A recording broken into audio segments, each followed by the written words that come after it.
What if I told you that there's an MLB pitcher who only used a single pitch?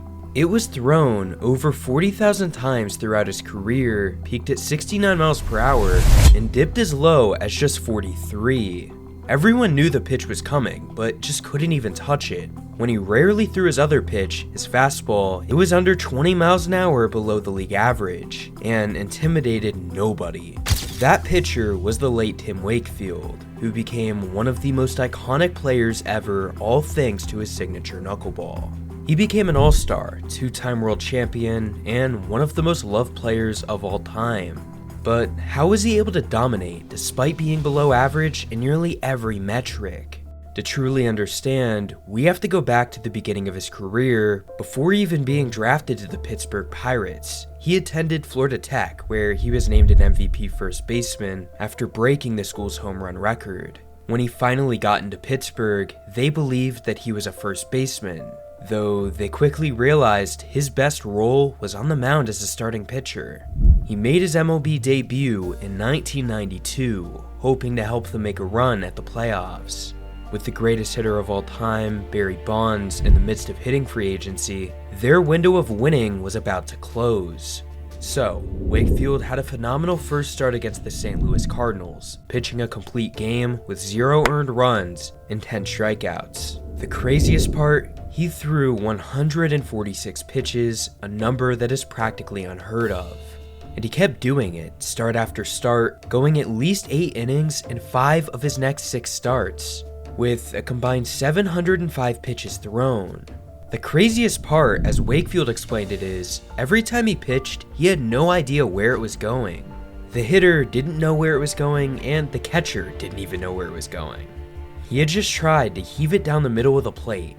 That strategy worked, as it was his dominance that helped lead the Pirates to the playoffs as a 96-win division leader. In the postseason, they faced the Atlanta Braves, who were arguably just as good. A team that had beaten them 1 year prior in the same round in Game 7. The Pirates fell behind early in the series, 2-0, but that's when Tim Wakefield came in. He had battled all game and brought them their first victory, pitching a 9-inning shutout. His team continued their success, winning the next one thanks to starting pitcher Bob Walk and the lineup scoring 7 runs. As Tim realized that they were in dire need of pitching assistance in the following game, he stepped up to pitch Game 5 on just 2 full days of rest. But that wasn't even the craziest part of it all. Tim Wakefield threw 138 pitches tonight in winning for the second time in 6 games in the National League Championship Series. That's right, he won them another full game regardless of having any rest. The series was now tied at 3-3, and the Pirates were facing a must-win in Game 7. Good evening, everyone, and welcome to Atlanta for the 7th and deciding game of the National League Championship Series between the Pittsburgh Pirates and the Atlanta Braves. 2 great pitchers were on the mound, in John Smoltz and Doug Drabick. But it was the Pirates who came alive early in the first inning with a sac fly to make it 1-0. The game went scoreless over the next several hours until we got to the 6th, where the Pirates extended their lead, making it 2-0 on a double. They had an opportunity to break into the World Series if they just won this game. All they had to do was keep their 9th inning lead, but it wasn't going to be easy. With Gandil, a 3-2 pitch in the 7th. Pendleton pulls it down the right field line, hooking toward the corner. It is a fair ball. Pendleton on his way to second with a leadoff double. Not long after, David Justice reached base on an error, advancing 1 runner to third and him to first. 1 at-bat later, they found themselves in a 3-0 count. About to throw pitch number 129. The 3-0 to Brady. Ball 4. They knew that they had to make a pitching change, but Wakefield was unavailable for the 9th inning. Dan Belinda will be the new pitcher. With the bases loaded, he practically couldn't make a single mistake. Winning run at first. Gant hits one to left. Bonds on the track. At the wall makes the catch. Pendleton on to score the first Atlanta run of the ballgame. It didn't take long for Belinda to walk his guy and once again load the bases. They were able to nearly escape the jam, earning a 2nd out. Though their season was going to rely on one singular play. Line drive and a base hit! Justice has scored the tying run! Green to the plate! Just like that, Wakefield's Pirates were eliminated from the playoffs, becoming the NL Rookie Pitcher of the Year honor from the Sporting News. He carried this momentum into 1993 when he was named the Pirates' opening day starter, going 7 innings and giving up just 3 earned runs. Over his next month, he was unbelievable. He went as high as 10 innings in one start, throwing 173 pitches. It was so bad I couldn't really raise my right arm to wash my hair or kind of brush my teeth. It was really sore. But he also had many lows, pitching down to just 1 inning, allowing 5 runs. Eventually, they completely abandoned the idea of him being a starter and converted him into a reliever. After a while, he went back to starting games, inconsistently pitching well one game and bad another. He didn't get the opportunity to pitch in 1994 or 1995 in the major leagues. But it is worth noting that in 1994, he led AAA in home runs allowed, losses, and even walks. During these struggles, he decided to seek help and saw no one better than to contact Phil Niekiro, a guy who's considered one of the greatest knuckleballers of all time. He told Wakefield he's gotta eat, sleep, walk, and talk the knuckleball until it floats in his bloodstream like a spirit inside of him. You see, the knuckleball is the toughest pitch to throw in all of baseball, and he had full faith he could find success. Shortly into 1995, the Pirates released Wakefield. 6 days after his release, the Red Sox came calling. With top starters facing injuries like Roger Clemens, they were forced to call him up to start. And shockingly, he was the best pitcher in all of baseball. He had 2 successful West Coast games, going 7 innings in both of them. But Fenway was truly introduced to their new young pitcher on June 4th against the Mariners. Wakefield took a no-hitter into the 8th inning and ended up going until the 10th. The knuckleballer proceeded to dominate over 17 starts with a 14-1 record. With a 14-1 record, 6 complete games, and a 1.65 ERA. His Red Sox won the AL East, and for him, he won the AL Comeback Player of the Year, and even finished as a 3rd-place Cy Young contender. Over the following seasons, he didn't perform quite like the same player, with an average ERA of 4.66. Despite it being so high, fans still loved him, and it was because of his team-first mentality. One game, with the Sox down 3 runs, he threw 162 pitches just in order to get his team through the game. However, he wouldn't have to play on a losing team for long, as Boston was adding talent around him. Wakefield had a chance to seize his opportunity in 1999 when closer Tom Gordon went down with an elbow injury, recording 15 saves and a 1.50 ERA in that span. At one point, striking out 4 batters in just a single inning. But when he struggled, it was horrible. In his Red Sox playoff tenure to that point, he had an average ERA of 19.69. It was for this reason that Tim was taken off their playoff roster, as he watched his team lose to the Yankees 3-1 in complete sadness. Boston wasn't a playoff team for 3 straight seasons. They continued building their core, finding David Ortiz, who became a superstar. And Wakefield was able to find success once again, pitching a 3.90 and 2.81 ERA in back-to-back years. In 2003, he was again on a playoff team, winning 95 games, but sitting in 2nd place to their division rival.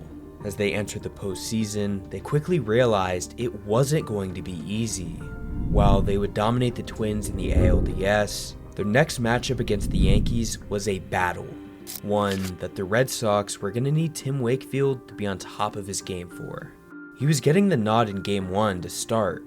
The commentator's scouting report on him was, quote, "Hitting that thing is like trying to catch a butterfly with a pair of tweezers." He showed the world that quote was exactly true, going 6 innings and allowing only 2 runs. He was hoping that he could pitch that well again in Game 4, with the Red Sox trailing in the series down 2-1. Wakefield was even better this time, lasting 7 innings with only 1 run allowed. And now the Red Sox have evened this series. This series went all the way up to a Game 7 that would decide everything. In fact, Their season relied on one man, Tim Wakefield, who was coming on to pitch the 11th inning and gave his Red Sox a chance to win. But on his very first pitch, That bat of the game. There's a fly ball deep to left. It's on its way. There it goes. And the Yankees are going to the World Series. I'm confident because I've gotten them out so many other times before. I'm confident that I can get an out here. And there it went. Tim was heartbroken. Mike Timlin came over and gave me a hug, and then he kind of said, "Don't bow your head. You know, you should be proud of what you accomplished here." And I stood up, and Veritek was right there, and he embraced me, and we both shed a tear together. He went on to say, "I can't explain what I'm feeling. I let the team down. It hurts. All I can say is I'm sorry." In 2004, Wakefield was set for redemption for both himself and a passion to destroy the Yankees. The Red Sox identity had become known as a team stapled by their star pitching. With Curt Schilling joining the rotation, Keith Foulke becoming the closer, the Red Sox were on a path destined for greatness. As for Tim, he had an inconsistent season, but every single time he played the Yankees, he suddenly performed at the top of his game. Still, they couldn't overcome New York's success in the AL East, going 98-64, 3 games behind them. When they got into the playoffs, Wakefield originally wasn't even on their ALDS roster. Nonetheless, they were able to sweep by the Anaheim Angels in 4 games, put Wakefield back on the roster, and move on to the Yankees, giving them back-to-back appearances in the ALCS with the team he wanted to beat so badly. But then, the team completely collapsed. Not only did they lose Game 1 and 2, but they were in the midst of losing Game 3. As he saw the score escalating so early on, he knew he couldn't let the Red Sox use all of their bullpen pitchers. So he took matters into his own hands. Knowing he was scheduled to start the next day, he looked past himself and said this to manager Terry Francona: "Do you need me to do anything tonight? You need to go to the bullpen? What do you need to do?" He hesitated for a second, and he said, "Go ask Derek Lowe if he can start tomorrow." He said yes, and Wakefield went into the game, was hit around badly, but still powered through in order to save his team in the long run. But no matter the sacrifice, the reality is the team was still down in the series 3-0. With the mindset of starting tomorrow night, and now all of a sudden, the Red Sox are in trouble, and here he is in the 4th inning. Hope was empty in the city of Boston. Game 4 seemed to be all they had left, and Wakefield wasn't pitching. But when they were tied 4-4 in the 12th inning, Ortiz into deep right field. Back is Sheffield. We'll see you later tonight. with a walk-off in Game 4, they were staying alive, at least for now. Veteran Pedro Martinez was pitching in Game 5 versus the Yankees' Mike Mussina. Thanks to a great first inning, the Red Sox took a commanding 2-run lead. New York responded with a homer in the second inning, but the Sox maintained their advantage most of the game. That was until the 6th inning, where we saw one guy get on base, another single, and then Martinez hit a batter. Just like that, bases were loaded. Line drive is going to be fair down the right field line. That magic number of 100, 1-run scores. 2, now Cairo coming to the plate. Throw home, safe. With the Red Sox losing 4-2, they were now forced to play their best baseball. The consequence if they didn't would be getting eliminated once again. So they responded in the 7th inning with a huge moment. Ortiz hits it to deep left field. Back at the monster and gone. It's a 1-run game. And a little later on, thanks to a sacrifice fly, the Red Sox tied it. Wakefield didn't get his opportunity to help his team until the 12th inning, where he immediately earned a strikeout, but not long after, Manny Ramirez made a lazy attempt for the ball, allowing the runner to get to second base. Still, he got a second out, and then a third to end the inning. His first real problem would come in the top of the 13th, with catcher Jason Varitek behind the plate, who often struggled to catch his knuckleball. Things were about to become a disaster, and what should have been a strikeout was turned into a pass ball for a free base. Wakefield was still able to earn his second out thanks to a fly ball in right field. But a single at-bat later on a routine knuckleball, it went past Varitek, making the bases loaded. But then Varitek holds on, and Wakefield, through all of that, pitches a scoreless 13th inning. The problem is that the Red Sox offense continued scoring nothing. But when Wakefield came back, he was still doing his job well. It didn't take long for the inning to end, and the Red Sox to get yet another chance at winning. Ortiz fights it off center field. Damon running to the plate, and he can keep on running to New York. Game 6 tomorrow night. When they got back to New York City, they won with a final score of 4-2, bringing the series to a final conclusion, Game 7 in New York. And it wasn't even close. The Red Sox won the game 10-3. And were officially advancing to the World Series. His teammates believe it never would have been possible without Tim. Fellow pitcher Derek Lowe said, "My job is to come and mop up situations." Game 3 was a mop-up, and Tim Wakefield came and said, "No, I'm gonna do it." I still to this day don't know why.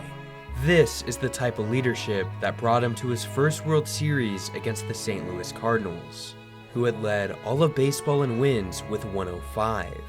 Wakefield got the nod in Game 1, and despite struggling, the Red Sox still won. Game 2, 3, and 4 all went towards a Boston sweep, their first World Series in 86 years. I think the city of Boston deserves it more than I do. They've been through a lot of heartache. They've endured my career for the last 10 years, and I'm thankful that that we can bring a world championship home to them. His love for Boston carried on into 2005 during his contract negotiations, where he agreed to a one-year deal worth $5 million on what's called a rolling contract, giving the Red Sox an opportunity to renew this deal every year in order to stay in Boston forever. And in 2007, staying with Boston paid off. Not only did he have 17 wins, but his team won 96. They had gone deep into the playoffs after sweeping the Angels. In the ALCS, they went back and forth with the Cleveland Indians. Wakefield's only start came in Game 4, where he was hit around badly through 4 innings. The Red Sox were still able to advance into his second World Series. However, he wasn't going to be on the roster due to an unfortunate shoulder injury that had been bothering him for over a month. He voluntarily removed himself from the World Series roster just to benefit the team. Ultimately, they pulled off the win. Series over, and the Red Sox are world champs again.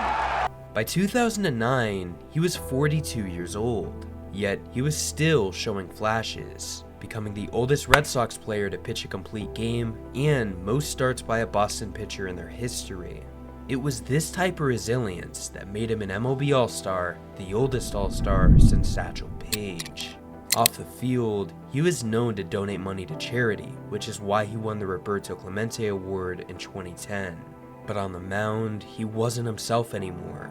Boston offered him a minor league contract the following year, and that's when he decided to call it quits. For the past 17 years, all I've ever wanted to do is what was best for our team and the organization. This has been the hardest thing I've ever had to do. So it's with a heavy heart that I stand here today, and I'm saddened to say that I've decided to retire from this wonderful game of baseball. Wakefield had finally gotten to the finish line. He ended as the most loved player by the fans in Boston and even his teammates. Wakey did try to teach us how to throw the knuckleball, all of us. And that's when you figured out really how special he was. But in October of 2023, Tim tragically passed away from brain cancer. Not only was the baseball world heartbroken, but his wife Stacy passed away from pancreatic cancer just months later. His soul was still lived on in Boston when they honored Stacy, Tim, and the 2004 Red Sox at Fenway Park. The 2004 Red Sox are here to join us today to support two very special young people as they take the mound just as their father did so many times before. Both of his kids, Trevor and Brianna, honored their father, as his daughter Brianna Wakefield threw the first pitch to his longtime catcher, Jason Varitek. And it's safe to say, Boston will never forget number 49, Tim Wakefield.